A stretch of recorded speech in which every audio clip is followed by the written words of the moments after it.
राम राम सायराव. हे पहा आपल्या बांधावर केळीचे झाड आहे. तर हे पहा ते केळीचं घर तोडून आणलं होता. आता मस्त मस्त पीक केले. तर ही जे केळं आहे हे कोणते आहे, म्हणजे जात कोणती आहे कमेंट करून या बा मंडळी. ही जी केळी आहे ही जी आपण बाजारात केळी भेटती तिच्यापेक्षा चवीला एकदम गोड आहे. हा. आणि बाजारातली केळी लांबी राहती, ही आखुडे पण मग खायला इतकी गोड आहे ना. आता नैसर्गिक पिकेले आपण हिला फक्त एका कोटीमध्ये ठेवून दिली ती. हा एकदम मारण्याची गोड आहे. तुम्ही अशी केळी खायला असन किंवा पाहिलं असन आपल्या बांधाऱ्यानं झाडं घ्यायची.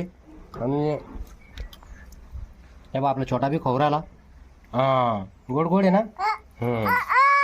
हे बा कसा छोटा बी खोबराला, त्याच्यामुळे एकदम ही मरणाची गोड आहे आणि नैसर्गिक आहे. आपल्याला देशी केळी म्हणता येईल, म्हणजे बाजारात भेटते अशी केळी नाही आहे. एकदम गोड आहे.